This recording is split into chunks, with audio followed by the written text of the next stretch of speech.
Hey yo, TK Fight News. Tyson Fury versus Deontay Wilder trilogy fight looks to be pushed back to October. And Dillian Whyte caught lying again about his status as mandatory challenger for Deontay Wilder. And he's now corrected himself. Let's talk about it at TK Fight News. Alright, so Dillian Whyte is back. Yo, this guy Dillian Whyte, man, he's I guess he's looking for a fight. They say he's gonna be fighting Alexander Povetkin next. Now, thing about Dillian is he's got this claim, and he's been telling everybody that would listen, he's been mandatory for Deontay Wilder for 600 days.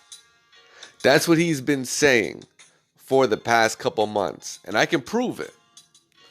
But if you've been following boxing, you know Dillian Whyte has been running around all over the place saying he's been mandatory for 600 days. And now he switches it up.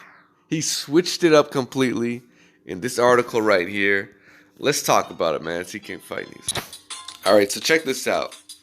This is an article by the Daily Mail. Tyson Fury is better than him in every department. Dillian Whyte hits out at Deontay Wilder. Ridiculous decision to activate his rematch clause with the Gypsy King after suffering a stoppage defeat in the pair's second fight. This is what he had to say. Yeah, it's ridiculous. Considering he lost the first fight, I think Tyson Fury is he's better than him in every department. What's he going to change now that he hasn't changed? Well, first of all, he can change the fucking referee. He can change the venue. He can change those two things easy. And he can change his trainer. It's three things he could change. Give you a better chance of winning. Point blank and period. But here's what I'm getting at. And Boxing Scene also put out a very similar article regarding Dillian Whyte, because we know Wilder has exercised a rematch clause. This is what Whyte had to say. He can't throw a jab. He can't box. His balance is terrible. His neck is too weak. And he doesn't hit as hard as everyone says. Even though he's knocked out all of his opponents except for one.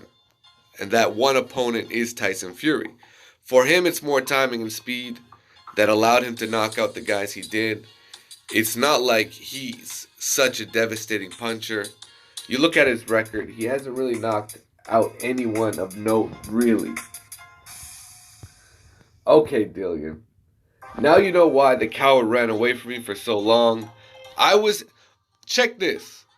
I was his number one challenger since 2017, yet he never wanted to fight me and swerved my rightful shot for 900 days.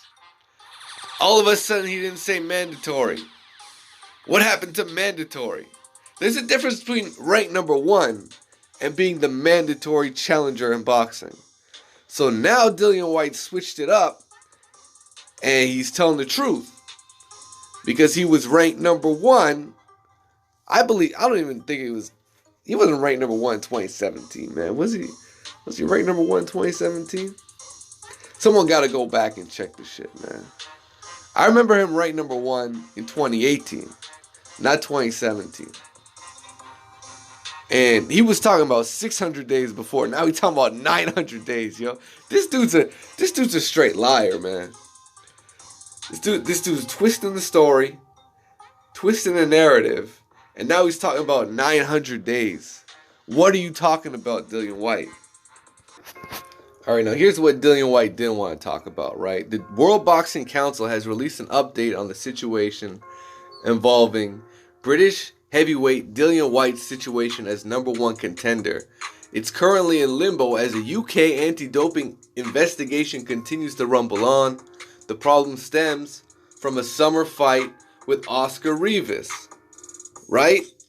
It was revealed in the aftermath that Whyte tested positive for a banned substance. The British Boxing Board of Control subsequently had a private hearing on the day of the fight. they subsequently cleared Whyte to allow the fight with Oscar Rivas to go on. So at that point in time, they had a little campaign going around saying they were mandatory. A false campaign saying they've been mandatory for 600 days. In actuality, he was rated number 1 for 600 days. And if he were to beat Oscar Rivas, he would become, for the first time in his career, the mandatory for Deontay Wilder. And that's exactly what happened. But now, as you can see, Dillian Whyte's talking about, I've been ranked 900 days, 1,000 days. Man, Dillian Whyte's a character. He is a character.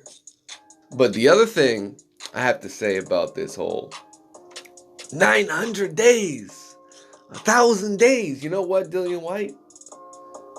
What happened when they were ready to fight Luis Ortiz for the mandatory spot? What happened then? That's the thing with Dillian Whyte. He would fight everybody except Luis Ortiz. Even when Luis Ortiz was in Matchroom, he didn't want to fight Luis Ortiz. And anybody could pull up an article of Dillian Whyte talking shit. But the fight never came to fruition. And Luis Ortiz was known as a guy who was willing to fight anybody. Right? In fact, if you look at what happened under Matchroom, he fought Malik Scott. He fought the other British cat. He fought that British dude everybody loves nowadays. The guy who beat up on... no, it's the guy who lost to David Price. It's the guy who lost to David Price, man. I forget his name. Anyways, he fought that guy. He beat his ass. He was supposed to fight Anthony Joshua, but then he stepped aside. Right? Luis Ortiz was supposed to fight Anthony Joshua or Vladimir Klitschko or whoever. He was ranked number 1 in the WBA, and he stepped aside to let AJ fight Klitschko for the belt. He was supposed to get a shot at the winner, and that never happened. And eventually things soured between his team and Eddie Hearn's team, and he signed with PBC Al Haymon. That's what happened. And Luis Ortiz he never got the shot at any great fighters over there when he was with Eddie Hearn. Right? The closest thing he got to an opportunity was, in actuality, when Anthony Joshua came over to New York looking for a fight, because Jarrell Miller tested positive, right? Jarrell Miller popped positive. He hasn't fought since then. I believe Luis Ortiz did get an offer to fight Anthony Joshua. And in that spot, shockingly, Luis Ortiz did turn it down. So this game of boxing has a whole lot of maneuvering going on. And Dillian Whyte is not unfamiliar with that. Right? Deontay Wilder's taking his shot at Tyson Fury because if he doesn't take it now, maybe he believes he's not gonna get it. Maybe he believes it's never gonna happen. Right? So he's taking his shot now, just like Anthony Joshua took his shot to take on Andy Ruiz for a second time. Right? First fight was a draw. Officially.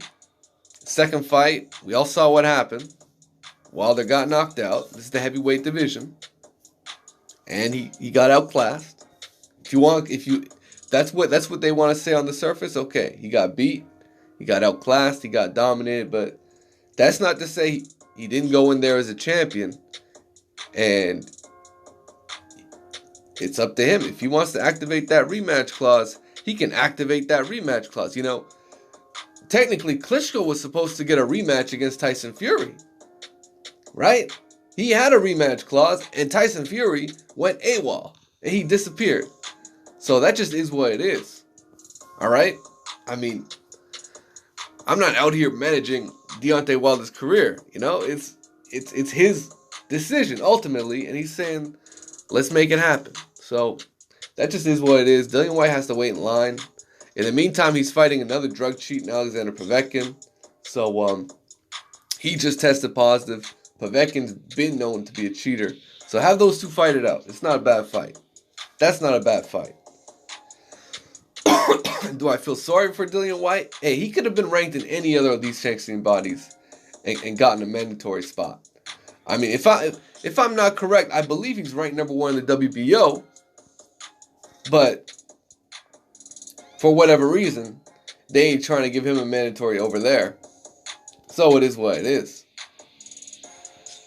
He ain't talking about no WBO belt over there.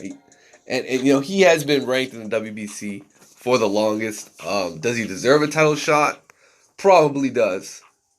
You know, I would say at this point he does deserve a title shot. But for him to be talking about 900 days, 1,000 days, I mean, he's not the only one. Like, let's not act like he's the only one to have to wait this long for a title shot. And he could have been able to be mandatory much sooner than...